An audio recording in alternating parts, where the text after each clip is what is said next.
Chatting with the voice of rugby league, Rabsy Ray Warren. G'day, Ray. How are you? Good, thanks, mate. Okay, that's awesome, mate. Game 2, you pulled the biggest ratings of the year so far, mate. That must feel great for you and the Channel 9 crew. Well, it should feel great for everybody as far as rugby league's concerned, you know. Channel 9, yeah, of course, they're over the moon. The sales staff will be over the moon. Up goes the advertising rates next year, I suppose. But no, look, it's a wonderful product, and rugby league should be proud to own the product. And it's something that Australian rules hasn't been able to reenact.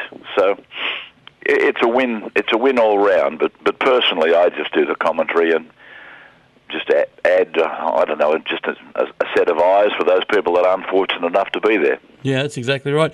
Did you feel as though the game was almost like, it felt like to me, it was like watching two really classy heavyweight boxers in a boxing ring who were afraid to throw like knockout blows?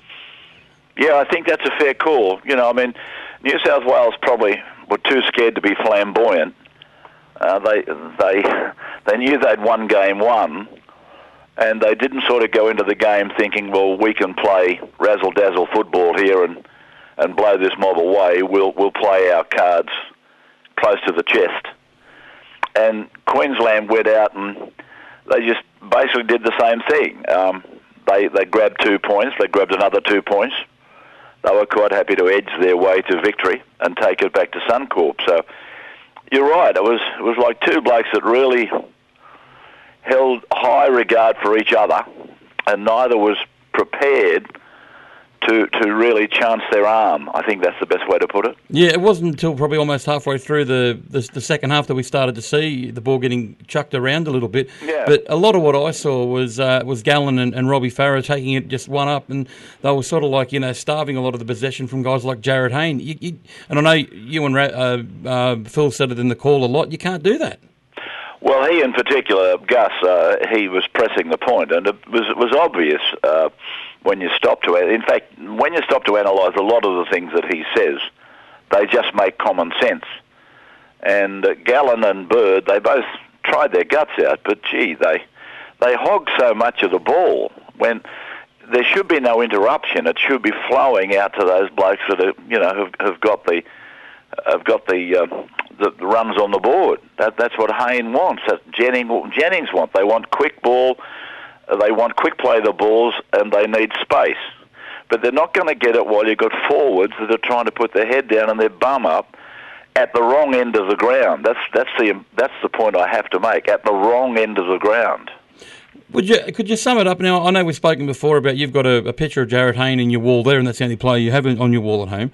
Could you sum it up to Jared Hayne when you look at, say, the little that he did in the game, but it was all brilliant. Like, you know, I know it wasn't like an accidental tap that he got the ball out of Sam Thorday's arms and denied the try, but I mean, literally, he saved the game.